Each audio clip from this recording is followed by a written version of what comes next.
आज की क्लास में हम बच्चों डेफिनेट इंटीग्रल की प्रॉपर्टी पढ़ने वाले हैं। और डेफिनेट इंटीग्रल की प्रॉपर्टी में हम डेफिनेट इंटीग्रल की प्रॉपर्टी क्या होती है, कब यूज होगा और कैसे डिराइव करेंगे, इन तीन चीजों को पढ़ेंगे।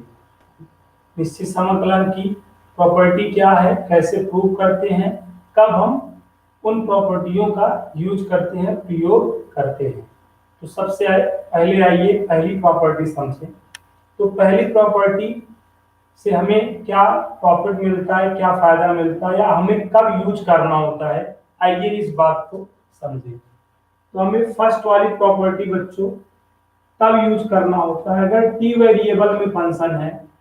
अगर टी वेरिएबल में फंक्शन है, यस बच्चों ध्यान समझिएगा, अगर टी वेरिएबल में फंक्शन है और उसको हमें एक्स वेरिएबल में फंक्शन लाना है, एक्स वेरिएबल में फंक्शन को लाना हो, तो हमेशा हम जो है फर्स्ट प्रॉपर्टी यूज करेंगे, मतलब इसका यूज करेंगे।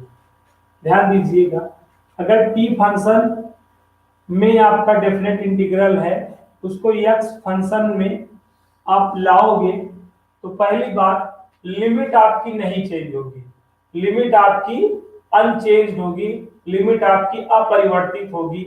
इस बात को आप ध्यान रखिए। जैसे अभी आपकी जो लिमिट है ए टू बी एफ टी और डी टी है बच्चों, ओके।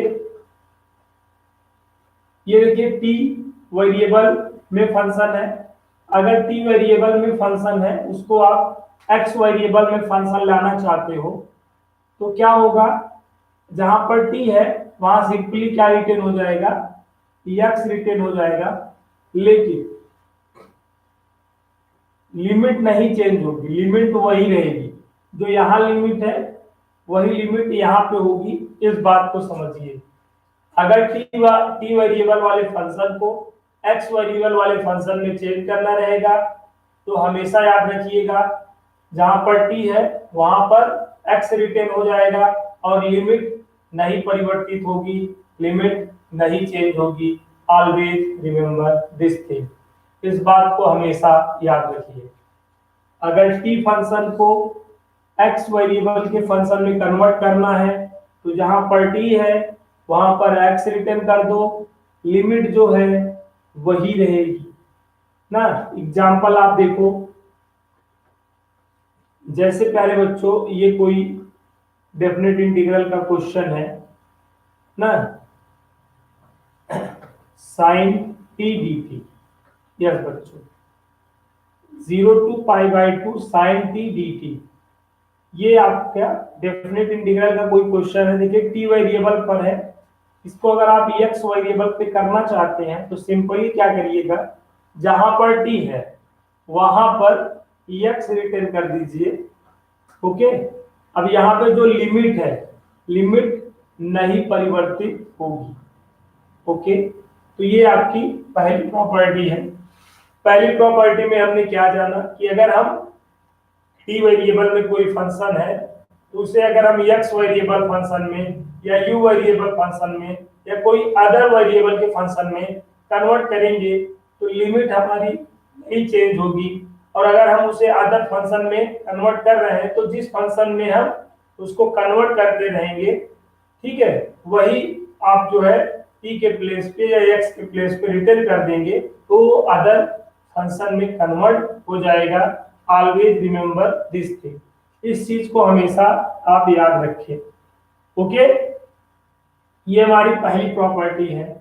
यहाँ पे बच्चों प्रॉपर्टी में क्या कोई ये नहीं है ये फर्स्ट प्रॉपर्टी ये सेकंड प्रॉपर्टी, बुकों में प्रॉपर्टियां बदलती रहती हैं। तो आपको सिंपली ये याद रखना है बस कि अगर टी वेरिएबल फंक्शन को एक्स वेरिएबल वाले फंक्शन में यूज करना है तो हम इस प्रॉपर्टी का यूज करेंगे। तो यहाँ पर ये कोई जरूरी नहीं है कि प्रॉपर्टी 1 है प्रॉपर्टी 2 है, क्योंकि यही प्रॉपर्टी किसी अन्य बुक में देखोगे प्रॉपर्टी 2 होगी, यही प्रॉपर्टी देखोगे किसी अन्य बुक में प्रॉपर्टी 3 होगी। तो यहाँ पे प्रॉपर्टी 1 या 2 आने पर आपके दिमाग में हमेशा ये चीज बनना, ये चीज बने कोई ये जरूरी नहीं है, क्योंकि अकॉर्डिंग टू बुक आपको बस ये चीज ध्यान रखना है कि अगर टी वेरिएबल फंक्शन को एक्स वेरिएबल या कोई अदर वेरिएबल फंक्शन में कन्वर्ट करना है तो हम इस प्रॉपर्टी को यूज करेंगे, तो हमारा जो है लिमिट नहीं परिवर्तित होगा और इजीएस्ट वे में वो टी वेरिएबल वाला फंक्शन एक्स वेरिएबल वाले फंक्शन में कन्वर्ट हो जाएगा। ठीक है, आइए इस चीज को हम कैसे प्रूव करते हैं इसको समझते हैं। तो हमने दो चीजें समझ ली हैं इस प्रॉपर्टी में कि अगर टी वेरिएबल फंक्शन को किसी अदर वेरिएबल फंक्शन में, एक वन वेरिएबल फंक्शन को किसी अदर वेरिएबल फंक्शन में कन्वर्ट करना रहेगा तो उसके लिए ये रोल मॉडल है, ये प्रॉपर्टी यूज होनी है। ठीक है, और कैसे यूज होनी है यहाँ पे आपने देखा, ऐसे यूज होनी है। अब आइए इसका हम डेरिवेशन समझते हैं, इसको डिराइव करना सीखते हैं। तो इसको अगर हमें डिराइव करना हुआ बच्चों तो हमें क्या करना पड़ेगा, लेट करना पड़ेगा, मानना पड़ेगा। क्या मानना पड़ेगा, ध्यान से समझिएगा। ये देखिए टी वेरिएबल में है और ये एक्स वेरिएबल में है, इस बात को ध्यान दीजिए। तो आपको यहाँ पे ऐसे लेट करना पड़ेगा D by D T, D by D T, ठीक है, डी बाई डी टी, ठीक है, five T equal to F T. Yes बच्चों, इसको हम ऐसे मान लेते हैं बेटा, ये जो यहाँ पे एफ टी है ये कोई ना कोई फंक्शन का डिफरेंशिएशन रहा होगा। ठीक है, अब किस फंक्शन का डिफरेंशिएशन रहा होगा आई डोंट नो, आपको पता नहीं है। तो आप क्या करें, आप ये लेट कर लें कि ये जो एफ टी है फाइव टी का डिफरेंशिएशन रहा होगा। देन अब ये देखिए डिफरेंशिएशन फॉर्म में है, अब इसको अगर आप इंटीग्रेशन फॉर्म में करेंगे तो क्या होगा, राइट वाला लेफ्ट के प्लेस पे आ जाएगा और यहाँ D T is equal to five T. I know ये चीज करना आप जानते होंगे। तो अगर ये बेटा डिफरेंशिएशन फॉर्म में है तो इसकी इंटीग्रेशन फॉर्म ये हो जाएगी। इसी तरह आपको यहाँ पर भी देखिए ये एक्स वेरिएबल में फंक्शन है तो इसके लिए आप जो है अगेन लेट पुनः मान लीजिए क्या, ये बेटा ये जीएक्स का डिफरेंशिएशन रहा होगा।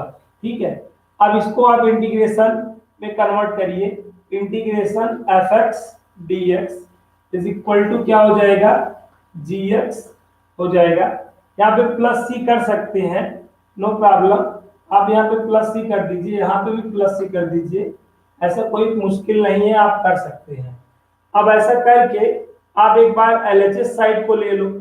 जब आप एलएचएस साइड को लोगे तो the integral of f t d t from a to b ये हो जाएगा।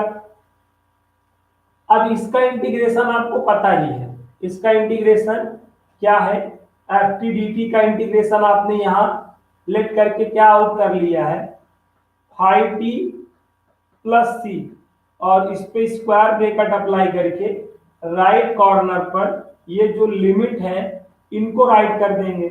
अब चलिए रखिए अपर लिमिट की वैल्यू रखिए टी के प्लेस पर, तो यहाँ पे क्या हो जाएगा, यहाँ पे फाइव बी हो जाएगा प्लस सी, यस बच्चों यहाँ पे, और यहाँ पर क्या हो जाएगा, अब लोअर लिमिट रखेंगे तो यहाँ पर क्या आएगा, यहाँ पर आ जाएगा फाइव ए माइनस सी, तो माइनस सी से प्लस सी कैंसिल हो गया, ये फाइव बी माइनस देखिए फाइव ए आया, ध्यान से समझिएगा। अब यहाँ पर बच्चों जैसे हमने यहाँ पे फर्स्ट वाले को लेट किया था वही के अकॉर्डिंग हमको उसको भी लेट करना था। हमें एक्चुअली क्या करना था, यहाँ पे जो हम एक अदर ले, यहाँ पे हमें यहाँ पे five X equal F X करना था, तो यहाँ पर F X D X equal to यहाँ पे फाइव एक्स प्लस सी हो जाएगा। ठीक है, ऐसा करोगे तो दोनों इक्वल करके दिखा पाओगे। आई होप यहाँ तक चीजें समझ में आ गई होंगी। तो ये आपका एलएचएस है। अब ऐसे आपको आरएचएस को सॉल्व कर लेना है। राइट हैंड साइड आप देख लो, राइट हैंड साइड आपकी क्या है, ए टू बी एफ एक्स, यहाँ पे सॉरी बेटा एक्स है, डी एक्स। अब यहाँ की बात देखिएगा, अब इसका इसका इंटीग्रेशन आप क्या लेट कर चुके हो, यहाँ देखो फाइव एक्स डी एक्स का इंटीग्रेशन फाइव एक्स प्लस सी है, तो क्या हो जाएगा यहाँ पर फाइव एक्स प्लस सी स्क्वायर ब्रैकेट अप्लाई कर लीजिए और यहाँ पे ए टू बी। अब जब यहाँ पे भी वैल्यू रखेंगे तो फाइव बी माइनस फाइव ए आएगा। तो हम इस तरह बच्चों ये जो फर्स्ट प्रॉपर्टी है प्रगुण वन है, इस तरीके से हम इसको प्रूव कर सकते हैं। उम्मीद करता हूं समझ में आया होगा। हमें प्रगुण में तीन बातें बेटा समझनी होती हैं कि भाई प्रगुण क्या है, और दूसरी बात इसका हमें यूज कब करना है, इसका हमें प्रयोग कब करना है, और तीसरी चीज हम इसे प्रूव कैसे कर सकते हैं। तो उम्मीद करता हूं ये तीनों बातें आपको समझ में आ गई होंगी। तो बेटा सबसे पहले